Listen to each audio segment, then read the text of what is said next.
Once she was referred to as the Guardian of the West. It was 1979 when she beat the rest. Margaret Thatcher was her given name. And dear old shabby Blighty would never be the same. Well, I didn't know my left from right when she won the day. I remember being happy a woman would get a say, 'cause men had messed up for so long it was time to start anew. Who would have guessed the changes she made would only help the few? She snatched away free milk in school from the children of the poor.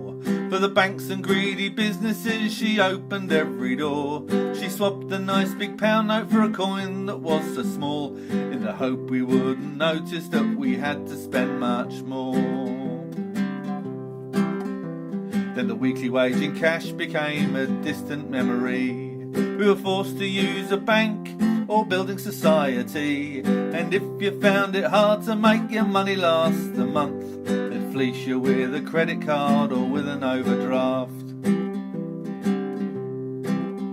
If they didn't rob you that way, she brought in the right to buy, and then she raised the mortgage rates so very high.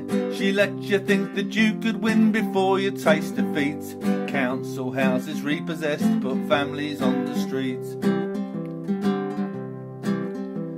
The factories and the shipyards, the coal mines and their like, all vanished with their unions when they dared to strike.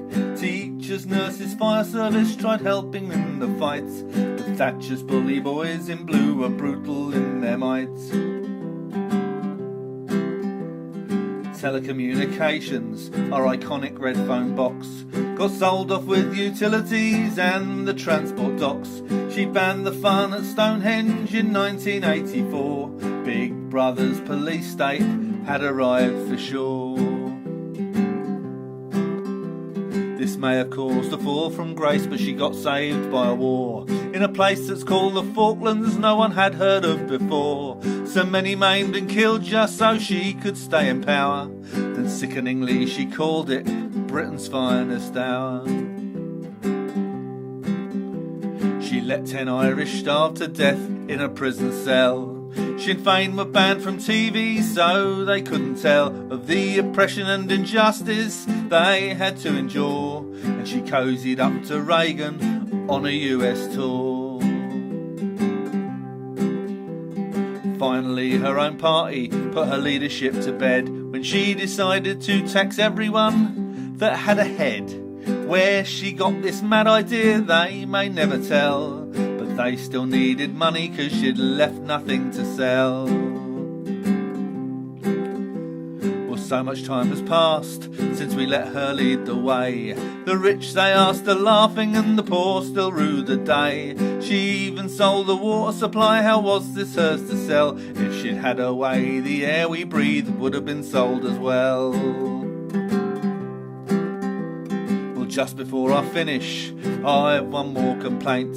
It's that she got full honours and a funeral on the state. So much from the public purse to waste upon the dead, when it could have been spent on hospitals or on schools instead. How could they refer to her as the Guardian of the West?